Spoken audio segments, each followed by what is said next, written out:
प्यारे बच्चों, कैसे हैं आप सब? मैं आशा करती हूँ कि आप सब ठीक होंगे। बच्चों, पिछले सप्ताह हमने भारत के विभिन्न राज्यों के बारे में पढ़ा था। आज हम पर्वतों और उनके पास बसे राज्यों के बारे में जानेंगे। अच्छा बच्चों, एक बात बताओ कि पर्वत किसे कहते हैं? हाँ, ठीक कहा। पृथ्वी पर बहुत ऊंचे उठे भूभाग को पर्वत कहते हैं। इनमें नुकीली चोटियाँ और तेज ढाल होते हैं। गहरी घाटियाँ भी होती हैं।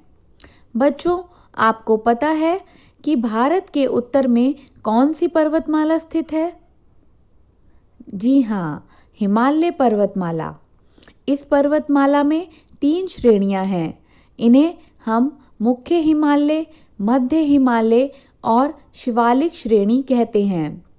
यह पर्वतमाला वर्ष भर बर्फ से ढकी रहती है।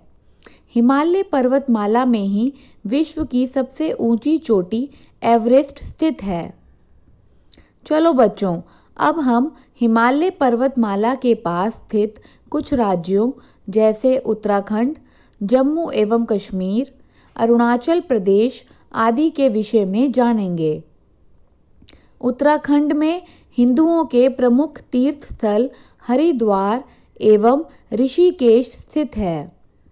इसी राज्य के गंगोत्री में गोमुख नामक स्थान से प्रसिद्ध गंगा नदी निकलती है। यहाँ दूर दूर तक वर्ष भर बर्फ रहती है तथा यही बर्फ पिघलकर नदी के रूप में बहती है। थोड़े समय के लिए जब बर्फ पिघलती है तो यहाँ घास और मौसमी फूलों की अनगिनत किस्में उग आती हैं। उस क्षेत्र को बुग्याल कहते हैं। आदिवासी जातियाँ जैसे गुर्जर व बकर इन्हीं क्षेत्रों में अपनी भेड़ बकरियां चराने ले आते हैं। अब हम जानते हैं कि धरती का स्वर्ग कहे जाने वाले राज्य जम्मू कश्मीर के बारे में। कश्मीर बर्फ से ढके पहाड़ों के मध्य में स्थित है। कश्मीर में स्थित डल झील और उस पर तैरते शिकारे और हाउस बोट विश्व भर में प्रसिद्ध हैं। कश्मीर में ऊंचे पहाड़ों पर देवदार, फर और चिनार के वृक्ष भी दिखाई देते हैं। यहाँ के लोग ठंड से बचने के लिए ऊनी फिरन पहनते हैं। बच्चों, पहाड़ों पर रहने की कई समस्याएं भी हैं। पहाड़ी चट्टानों की मिट्टी कई जगह से ढीली होती है। जब तेज बारिश होती है तो यह चट्टानें अपनी जगह से सरक कर तेजी से नीचे आती हैं, जिस कारण इन क्षेत्रों में बहुत नुकसान होता है। जैसे रास्ते बंद हो जाते हैं, खेत खराब हो जाते हैं तथा कभी-कभी लोग भी इन चट्टानों के नीचे आ जाते हैं। इन सभी समस्याओं से बचने के लिए हम जंगलों को बचाते हैं, अर्थात जंगलों में वृद्धि करके भूमि कटाव को रोकते हैं। बच्चों, हिमालय पर्वत भारत के उत्तर पूर्वी छोर तक फैला है। इन्हीं पर्वतों के बीच बसा एक राज्य है अरुणाचल प्रदेश।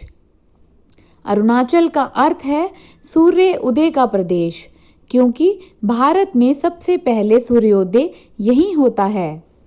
इस प्रदेश में बारिश बहुत होती है, इसलिए यहाँ के लोग अपना घर बांस के खंभों पर बनाते हैं। इनकी दीवारें और छत बांस एवं घास फूस से बनी होती हैं। बर्तन और अन्य उपयोग की वस्तुएं भी बांस से बनी होती हैं। तो बच्चों, कैसी लगी आपको हिमालय पर्वतमाला और उसके पास बसे राज्यों की जानकारी? मैं आशा करती हूँ कि आपको यह जानकारी अच्छी लगी होगी। तो चलिए, आज हम एक और काम करते हैं। आप सभी हिमालय की गोद में बसे सभी राज्यों और उनकी राजधानियों के नाम अपनी कॉपी में लिखें। धन्यवाद।